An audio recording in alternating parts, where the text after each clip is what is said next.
Let me offer to answer your questions. If there's something in this course that confuses you, please feel free to put a question on the Java forum. If there is something in this course that you don't understand, that's my fault, so please feel free to ask a question. Any question. Let me tell you what happens. You're going along, following me through the examples, and bang, I say something that either doesn't make sense to you or isn't quite clear, or maybe it's just incomplete.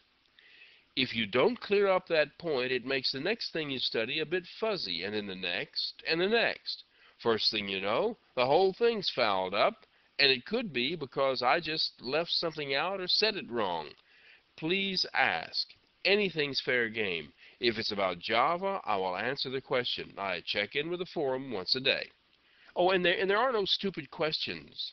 If you're embarrassed by your question, do it anonymously. Log in as Moose Breath or something, and nobody will know it's you. By the way, for some strange reason, I really enjoy answering questions, so please ask something. Sun provides a good deal of documentation on Java. You can find it on the same website you use to download the Java compiler. I can't give you the exact link to it here because they shuffle their web pages from time to time. But if you go to this Beluga Lake website, you'll find a link to the download of the latest version of Java, and in that location, you'll also find a link to the documentation. You can view the documentation online, or you can download it to your machine. If you do elect to download the documentation and install it on your computer, it's easy to do. It comes as a zip file, and all you have to do is select the place you want to put it and unzip the file. It will create a directory named Docs and put all the documentation in it and in a subdirectory of it. Just aim your browser at index.html and you're in business.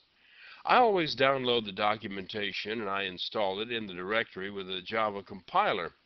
The advantage of downloading your own copy is that the web browser responds much faster when you bring up a page, and if you're on a dial-up link, that's a double blessing. I'm also providing you with an email address that you can use in the maintenance of that website. If you find a link on the website that is wrong or no longer active or whatever, let me know at this email address and I'll fix it. I check the links from time to time, but sometimes I make changes before I see them.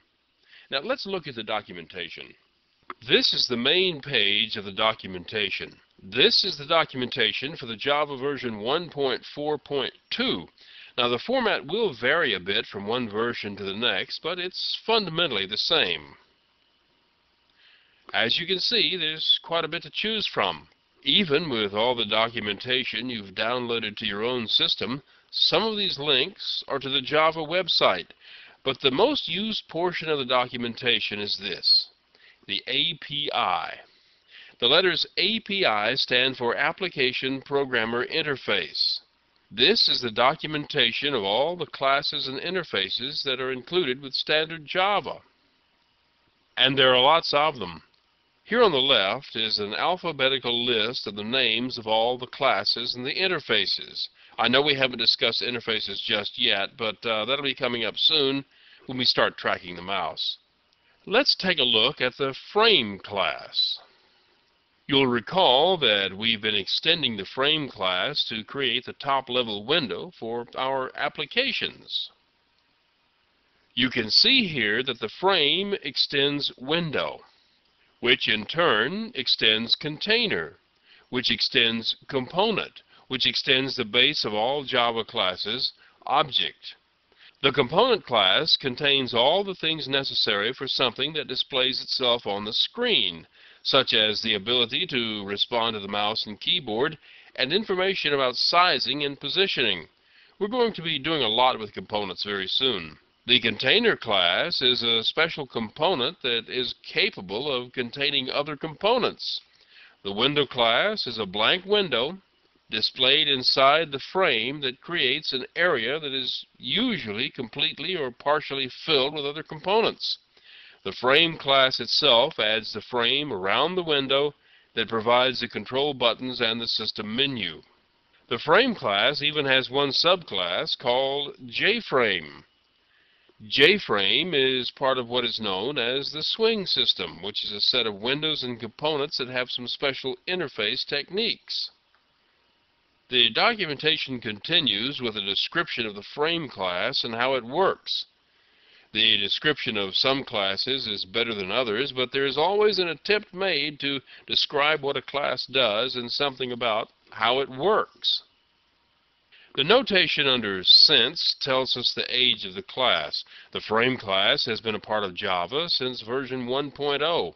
You can also have some links to similar classes or more detailed documentation to help you understand this one. These are the nested classes. There are other classes that are defined inside the frame class. This is something else we haven't covered yet. Next is a list of the publicly available variables and constants. Remember how earlier we used the font class's bold and italic values? They were defined this way. With the frame class, all of these definitions are values used to indicate the status of the window or the cursor. As you can see, not all of the fields that are part of the frame class are defined inside the frame class. Several are inherited from superclasses, and some are inherited from the implemented interfaces. You may recall there were several different ways to create a color object. As you can see here, there is more than one way to construct a frame object.